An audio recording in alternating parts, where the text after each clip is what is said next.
ಜಂತರ್ ಮಂತರ್ನಲ್ಲಿ ಮೊನ್ನೆ ಒಂದು ದೊಡ್ಡದಾದ ಒಂದು ಹೋರಾಟ ನಡೀತು. ನಿಮಗೆಲ್ಲ ಗೊತ್ತಿರ್ಬೋದು, ಕಾಕ್ರೋಚ್ ಜನತಾ ಪಾರ್ಟಿ ಅಂತ ಒಂದು ಸಂಘಟನೆಯಿಂದ ಈ ಒಂದು ಹೋರಾಟ ನಡೀತು. ಯಾವುದರ ವಿರುದ್ಧ? ಧರ್ಮೇಂದ್ರ ಪ್ರಧಾನ್ ಅಂತ ಏನು ಕೇಂದ್ರದ ಶಿಕ್ಷಣ ಮಂತ್ರಿ ಇದ್ದಾರೆ, ಅವರ ವಿರುದ್ಧ. ಅವರು ರಾಜೀನಾಮೆ ಕೊಡಬೇಕು ಅಂತ. ಈ ನೀಟ್ ಮತ್ತು CG ಏನು ಇದರಲ್ಲಿ ಪ್ರಶ್ನೆ ಪತ್ರಿಕೆ ಸೋರಿಕೆ ಇದೆಯಲ್ಲ, ಅದೊಂದೇ ಅಲ್ಲ, ಎಷ್ಟು ಶಿಕ್ಷಣದಲ್ಲಿ ಅವ್ಯವಹಾರ ನಡೀತದೆ, ಎಷ್ಟು ಅದರ ಕಳಪೆಯಾಗಿ ಒಂದು ಆಡಳಿತ ನಡೀತಾ ಇದೆ ಅನ್ನೋದರ ವಿರೋಧಿಸಿ ಕಾಕ್ರೋಚ್ ಜನತಾ ಪಾರ್ಟಿ ಈ ಒಂದು ಚಳವಳಿಯನ್ನು ಮತ್ತು ಒಂದು ವಿರೋಧ ಪ್ರದರ್ಶನ ಹಮ್ಮಿಕೊಂಡಿತು. ಏನು ಅಭಿಜಿತ್ ದೀಪ್ಗೆ ಬಂದುಬಿಟ್ಟು ಅಮೆರಿಕದ ನೇರವಾಗಿ ಇಲ್ಲಿ ಬಂದುಬಿಟ್ಟು ಅವ್ರು ಏನು ಮಾಡಿದರು, ಈ ಒಂದು ಚಳವಳಿ ಭಾಗವಹಿಸಿದರು. ಅವರೇ ಈ ಚಳವಳಿ ಕರೆ ಕೊಟ್ಟಿದ್ದು. ನಿಮ್ಗೆ ಗೊತ್ತಿರ್ಬೋದು, ನಮ್ಮ ಭಾರತದ ಮುಖ್ಯ ನ್ಯಾಯಾಧೀಶರು ಎಷ್ಟು ವಿವೇಚನೆಯಿಂದ ವರ್ತನೆ ಮಾಡಬೇಕು ಅಂಥದ್ರಲ್ಲಿ ಅವರು ಒಂದು ಕಾರ್ಯಕ್ರಮ ಇದನ್ನು ಹೇಳ್ಬಿಟ್ರು, ಇಲ್ಲಿನ ಯುವಜನತೆ ಅಂದರೆ ಇವ್ರಿಗೆ ಕೆಲಸ ಇಲ್ಲ, ಉದ್ಯೋಗ ಇಲ್ಲ, ಪರಾವಲಂಬಿಗಳು ಜಿರ್ಲೆ ಥರ ಅಂತ ಹೇಳ್ಬಿಟ್ರು. ಈ ನಿರುದ್ಯೋಗಕ್ಕೆ ಕಾರಣ ಆದರೆ ಏನು? ನಿರುದ್ಯೋಗ ಈಗ ಭಾರತದ 106 ಕೋಟಿ ಜನ ನಿರುದ್ಯೋಗಿಗಳು ಯಾರು ಕಾರಣ? ಆಡಳಿತ ವ್ಯವಸ್ಥೆ, ಅವ್ರ ವೈಫಲ್ಯ. ಏನು ಕೇಂದ್ರ ಸರ್ಕಾರ ಇದೆ, ರಾಜ್ಯ ಸರ್ಕಾರ ಇದೆ, ಅವರು ಉದ್ಯೋಗ ಸೃಷ್ಟಿ ಮಾಡೋಕ್ಕೆ ವಿಫಲವಾಗಿರೋದೆ. ಪಾಪ ಇಲ್ಲಿ ಡಿಗ್ರಿಯಿಂದ ಆಚೆ ಬಂದ್ಬಿಟ್ಟು ಪಾಪ ಖಾಲಿ ಕೂತಿರೋರು, ಅವ್ರನ್ನ ನೀವು ಬೈತಿರಲ್ಲ, ನಾಚಿಕೆ ಆಗ್ಬೇಕು. ನಿಮಗೆ ಫಸ್ಟು ನೀವು ಅವ್ರಿಗೆ ಕೆಲಸ ಕೊಡೋಕ್ಕೆ ಏನೋ ಅದಕ್ಕೆ ಕ್ರಮ ತಗೋಬೇಕು. ನ್ಯಾಯಮೂರ್ತಿಗಳು ಸರ್ಕಾರಕ್ಕೆ ಒಂದು ತಪರಕ್ಕೆ ಹೊಡಿಬೇಕು ಹೊರತು ನಿರುದ್ಯೋಗಿಗಳನ್ನ ಒಂಥರ ಅಣಕ ಮಾಡೋದಲ್ಲ. ಹಾಗಾಗಿನೇ ದೇಶದ ಕೋಟಿ ನಿರುದ್ಯೋಗಿಗಳು ಈ ಒಂದು ಅದ್ರ ಹೇಳಿಕೆ ವಿರುದ್ಧ ಸಿಡಿದಿದ್ರು. ಅದೇ ಸಮಯದಲ್ಲಿ ಏನು ಅಭಿಜಿತ್ ದೀಪ್ ಏನು ಮಾಡಿದ್ರು, ಕಾಕ್ರೋಚ್ ಜನತಾ ಪಾರ್ಟಿ ಅಂತ ಒಂದು ಒಂದು ಸಾಮಾಜಿಕ ಜಾಲತಾಣದಲ್ಲಿ ಒಂದು ಇದು ಹರಿಬಿಟ್ರು. ಅಂದರೆ ನೀವು ಇದು ಸೇರ್ಕೊಳ್ಳಿ, ಹೌದು ಇದನ್ನ ಬಗ್ಗೆ ಹೋರಾಟ ಮಾಡೋಣ ಅಂತ. ಯಾವುದೇ ಒಂದು ರಾಜಕೀಯ ಪಾರ್ಟಿಗೂ ಇಲ್ಲದಂಥ ಒಂದು ಸಮರ್ಥನೆ ಇದಕ್ಕೆ ಸಿಕ್ತು. ಬರೀ 5 ದಿನದಲ್ಲಿ 5 ದಿನದಲ್ಲಿ 2 ಕೋಟಿ ಹಿಂಬಾಲಕರು ಅದಕ್ಕೆ ಸಿಕ್ಕರು. ಕಾಕ್ರೋಚ್ ಜನತಾ ಪಾರ್ಟಿ 2 ಕೋಟಿ ಹಿಂಬಾಲಕರು. ಹಾಗಾಗಿನೇ ಮುಂಚೆ ಕೇವಲ ಒಂದು ಸಾಮಾಜಿಕ ಜಾಲತಾಣದಲ್ಲಿ ಮಾತ್ರ ವಿರೋಧ ವ್ಯಕ್ತಪಡಿಸಿದ ಈ ಒಂದು ಸಂಘಟನೆ ಈಗ ನಿಜವಾಗಿ ಒಂದು ಚಳವಳಿಗೆ ಧುಮುಕಿದೆ. ನಿಮ್ಮ ನೆನಪಿರ್ಬೋದು, ಆಮ್ ಆದ್ಮಿ ಪಕ್ಷ ಪೊರಕೆ ಹಿಡ್ಕೊಂಡು ಬಂದಿದ್ದು ಅರವಿಂದ್ ಕೇಜ್ರಿವಾಲ್ ಅವರು ಇದೇ ಥರ. ಅವರು ಎಷ್ಟರ ಮಟ್ಟಿಗೆ ಅಂದರೆ ಜನಪ್ರಿಯತೆ ಗಳಿಸಿದ್ರು. ಆದರೆ ಅವರ ಒಂದು ಹೋರಾಟವನ್ನು ಹಾಗೇ ಹೊಸಬಿಟ್ರು ಏನು ಕೇಂದ್ರದಲ್ಲಿನ ಶಕ್ತಿಗಳು.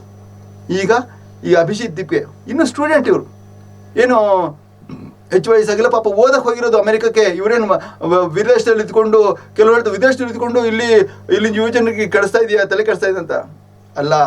ವಿದೇಶದಲ್ಲಿ ಹೋಗಿರೋದೇನು ಜಸ್ಟ್ ಓದಕ್ಕೆ ಹೋಗಿರೋದು. ಅಮೆರಿಕದ ಬೋಸ್ಟನ್ ವಿಶ್ವವಿದ್ಯಾಲಯದ ವಿದ್ಯಾರ್ಥಿ ಈತ.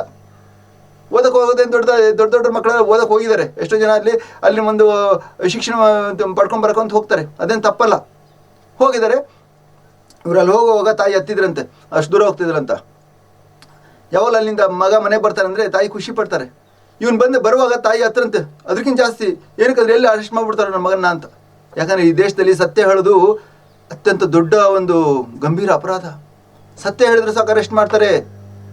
ಸೊ ಹಾಗಾಗಿನೇ ಏನು ಅಭಿಜಿತ್ ದೀಪ್ ಬಂದಾಗ ತುಂಬ ಅತ್ತನಂತ ಅವ್ರ ತಾಯಿ ಎಲ್ಲಿ ಅರೆಸ್ಟ್ ಮಾಡ್ಬಿಡ್ತಾವ ಅಂತ. ಅವರು ಅಷ್ಟೇ ಮೆಂಟಲ್ ಸಜ್ಜಾಕೊಂಡೇ ಬಂದ್ರಂತೆ. ಅರೆಸ್ಟ್ ಮಾಡಿದಾಯ್ತು, ನನ್ನ ಇದು ಸ್ವಾತಂತ್ರ್ಯದ ಕೊನೆಯ ದಿನ ಅಂತ ಅನ್ಕೊಂಡೇ ಬಂದ್ರಂತೆ.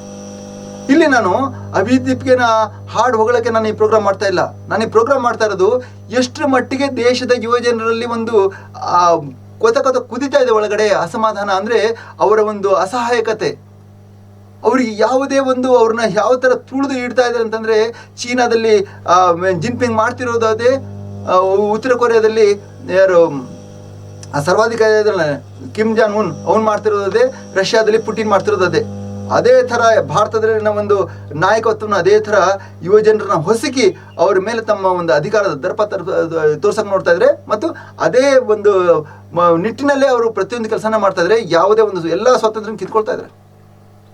ಸೊ ಹಾಗಾಗಿನೇ ಈಗ ಒಂದು ಆ ಆಕ್ರೋಶದ ಕಿಚ್ಚು ಕಾಕ್ರೋಚ್ ಜನತಾ ಪಾರ್ಟಿ ಅನ್ನೋ ಒಂದು ಹೆಸರಲ್ಲಿ ಹೊರಹೊಮ್ತಾ ಇದೆ. ಹಾಗಾಗಿ ಜಂತರ್ ಮಂತರ್ನಲ್ಲಿ 2 ದಿನಗಳಿಂದ ಭಾರಿ ದೊಡ್ಡ ಒಂದು ಸಂಖ್ಯೆಯಲ್ಲಿ ವಿದ್ಯಾರ್ಥಿಗಳು, ಯುವಜನರು, ಯಾವುದೇ ಶಾಲಾ ಕಾಲೇಜ್ ಎಲ್ಲ ಇವರು ಬಂದು ಸೇರಿ ಈ ಒಂದು ಇದಕ್ಕೆ ಬೆಂಬಲ ಇದು ಮಾಡಿದ್ದಾರೆ. ಪರಿಸರವಾದಿ ವಾಂಕ್ಷಿಕಂತಿದ್ರಲ್ಲ, ಅವರು ಬಂದ್ಬಿಟ್ಟು ಇದಕ್ಕೆ ಬೆಂಬಲ ಘೋಷಿಸಿದ್ದಾರೆ. ಎಷ್ಟೋ ಜನ ಇದಕ್ಕೆ ಬೇರೆ ಬೇರೆ ಪಕ್ಷಗಳು ಬೆಂಬಲ ಘೋಷಿಸಿದ್ದಾರೆ. ಯಾಕೆ ಅಂದರೆ ಇಲ್ಲಿ ನಡೀತಾ ಇರೋದು ಹೋರಾಟ ಹೊರತು ಯಾವುದೇ ಒಂದು ಯಾರದೇ ಒಬ್ಬರ ವಿರುದ್ಧ ಹೋರಾಟ ಅಲ್ಲ. ಈ ವ್ಯವಸ್ಥೆಯಲ್ಲಿನ ಒಂದು ಕೆಟ್ಟ ಒಂದು ಸಂಪ್ರದಾಯ ವಿರುದ್ಧ ಹೋರಾಟ, ಈ ವ್ಯವಸ್ಥೆಯಲ್ಲಿನ ಕೊಳಚೆ ವಿರುದ್ಧ ಹೋರಾಟ. ಅದಕ್ಕೆ ಇವರು ಏನು ಈ ಕಾಕ್ರೋಚ್ ಜನತಾ ಪಾರ್ಟಿ ಒಂದು ಎಷ್ಟು ಒಂದು ತಿಂಗಳ ಗಡುವು ಕೊಟ್ಟಿದೆ. ಅಂದರೆ ಇವ್ರನ್ನ ನೀವು ಇಳಿಸಲೇಬೇಕು, ಯಾರು ಧರ್ಮೇಂದ್ರ ಪ್ರಧಾನ್ ರಾಜೀನಾಮೆ ತಗೋಬೇಕು ಅಥವಾ ಅವ್ರನ್ನ ವಜಾ ಮಾಡಬೇಕು ಅಂತ. ಅಷ್ಟು ಹಾಗೆ ಮಾಡದೇ ಇದ್ರೆ ಈ ಒಂದು ಚಳವಳಿನ ದೇಶವ್ಯಾಪಿ ನಾವು ಹರಡ್ತೀವಿ ಅಂತ ಹೇಳಿದ್ದಾರೆ.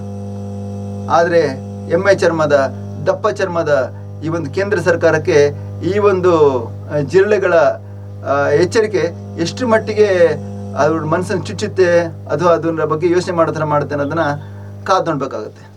ಅಲ್ಲಿವರೆಗೂ ನಮಸ್ಕಾರ.